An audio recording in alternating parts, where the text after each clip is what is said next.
मुजफ्फरपुर में, जमुई में 250 वोट नहीं, एक सेकंड रुकिए, 250 वोट एक मकान नंबर पर है।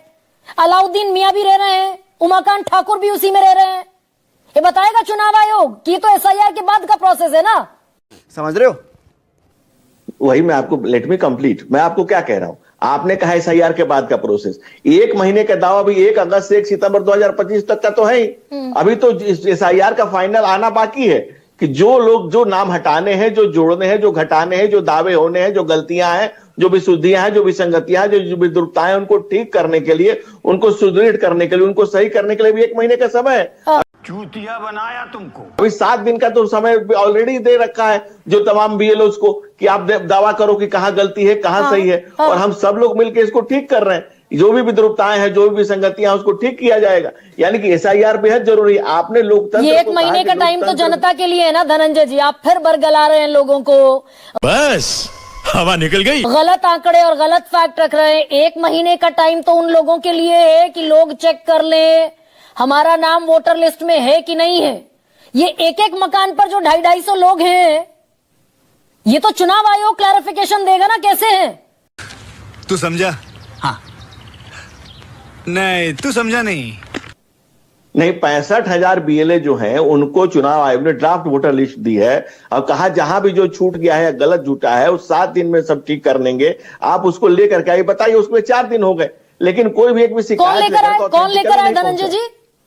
65,000 जो बीएलए है, कौन है ये बीएलए? बूथ लेवल एजेंट हैं। किसके हैं? और तमाम पार्टियों ने, तमाम राजनीतिक पार्टियों के हैं। तो एकदम इन्होंने वक्त बदल दिया, जज्बात बदल दिए, जिंदगी बदल दी। 100 यानी चुनाव आयोग ने अपनी जिम्मेदारी राजनीतिक पार्टी के नुमाइंदे पर डाल दी, जो अपनी मर्जी से जितनी चाहे धांधली कर ले। बीएलओ सरकार अपॉइंट करती है, बीएलए हर पॉलिटिकल पार्टी अपॉइंट करता है। मतलब पॉलिटिकल पार्टी के बीएलए के जिम्मे डाल दी ना, और सारे लोग को इसमें जिम्मेवारी है। अच्छा, लोकतंत्र तो हम सबकी जिम्मेवारी है। लोकतंत्र को चलाना और लोकतंत्र को आगे बढ़ाना। चुनाव आयोग मशीनरी की सहायता लेता है, जब चुनाव भी कराता है तो मशीनरी की सहायता लेता है। ये बाबा साहब डॉक्टर भीमराव अंबेडकर के दिए गए संविधान से है कि भाई जब चुनाव कराएगा तो सबकी सहायता लेगा। ये अलग बात है कि पहला चुनावी फ्रॉड उन्हीं के साथ हुआ था, बाबा साहब डॉक्टर भीमराव अंबेडकर के साथ ही पहला। अब उस पर नहीं, मैं ये तो बरगलाने की कोशिश है कि वर्तमान में जवाब न देना पड़े, पास्ट ले आओ खींचकर 75 साल पुराना। आएंगे बाबा साहब अम्बेडकर पर भी आएंगे। ये चुनाव आयोग छिपाने की क्या कोशिश है धनंजय गिरी? चुनाव आयोग भाई, ये 65,64,000 वोट हैं, 1 वोट से सरकार गिर सकती है। मछली शहर उत्तर प्रदेश में एक विधानसभा है, वहां बामुश्किल 16 वोटों से जीता था प्रत्याशी। यही नहीं, अभी और सुनिए। चुनाव आयोग क्यों नहीं बताता भाई कितने मर गए, कितने शिफ्ट हो गए, कितने 2 जगह लिस्टेड है? चुनाव आयोग ने तो आज सीधे सुप्रीम कोर्ट को मना कर दिया, नहीं बताएंगे हम। लेकिन मैं दूसरा सवाल पूछती हूं आपसे, ये डिजिटल वोटर रोल क्यों हटा दिया चुनाव आयोग ने? कौन है ये लोग, कहां से आते हैं? पढ़ना ले कोई। नहीं, मैं दूसरी बात करूंगा गरिमा जी। चुनाव आयोग से संबंधित सवालों का जवाब मैं भारतीय जनता पार्टी के प्रवक्ता हूं, चुनाव आयोग का नहीं।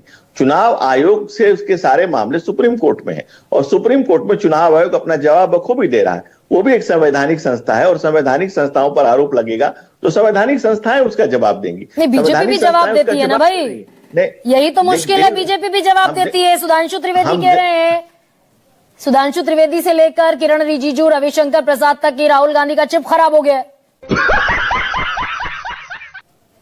वो तो देश कह रहा है, वो तो अकेले थोड़ी कह रहे हैं, वो तो देश कह रहा है कि जब वो खुद ही कह रहे हैं कि हमको जेटली जी ने धमकाया था, तो इतने दिन बाद क्यों याद आया भाई? एक तरफ कहते हैं कि राहुल गांधी किससे डरता नहीं, तो डर किससे गए थे कि घर में दुबक गए थे?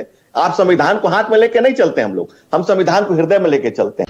मस्त जोक मारा रे, ये हंस रहे हलकट हंस। उसे जीते हैं, अक्षर बाय अक्षर जीते हैं उसे जीवंत और प्राणवंत करते हैं। ये डिजिटल वोटर रोल अगर धांधलियां नहीं है एसआईआर में, तो डिजिटल वोटर रोल हटाने का कोई औचित्य समझ में आता है क्या? Why election commission of India have withdrawn that? रुको जरा, सब्र करो। आशुतोष जी, आवाज आ रही है क्या आपको मेरी? जी देखिए, मैं एक बात बहुत साफ कह दूं। देखिए, आप जो स्क्रिप्ट दी गई है, आदमी उसी स्क्रिप्ट के हिसाब से बोलेगा ना। आप आउट ऑफ सिलेबस क्वेश्चन पूछ रहे हैं, बेचारे धनंजय जी फंस जा रहे हैं उसमें बार बार। तो आउट ऑफ सिलेबस क्वेश्चन मत पूछिए ना। सवाल क्या है, इस देश के अंदर संवैधानिक संस्थाओं की स्थिति ऐसी हो गई है कि वो अब लोगों को मिसगाइड करने लगे हैं, मिसलीड करने लगे हैं। और मैं क्या बताऊं इस बारे में। कानून यह कहता है कि 23B जब ड्राफ्ट लिस्ट आती है उसके 30 दिन के अंदर आप अपनी आपत्तियां दर्ज करा सकते हैं। और राहुल गांधी से कह रहे हैं 1.5 साल बाद आप उसमें अपनी आपत्ति दर्ज कराइए, हलफनामा हमको दे दीजिए।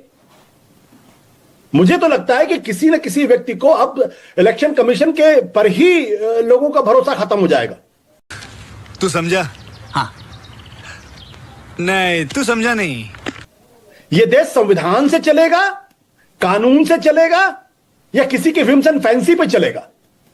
मतलब मैं तो यकीन ही नहीं कर पा रहा हूं कि देश की एक संवैधानिक संस्था जिस पर बहुत काबिल लोग बैठा करते हैं, वो देश को खुलेआम गुमराह करने की कोशिश कर रहे हैं। यही नहीं, अभी और सुनिए। वो कह रहे हैं हलफनामा दीजिए उस कानून के तहत जो कानून लागू ही नहीं होता है। तो क्या मैं ये मानूं कि इलेक्शन कमीशन को तमाम लोग जो है वो इलिटरेट है, उनको कुछ पता नहीं है? अगर इलिटरेट है तो उनको वहां बैठने की जरूरत नहीं है, और अगर वो जानबूझ के ऐसा करे तो उनके खिलाफ कानूनी कार्रवाई होनी चाहिए।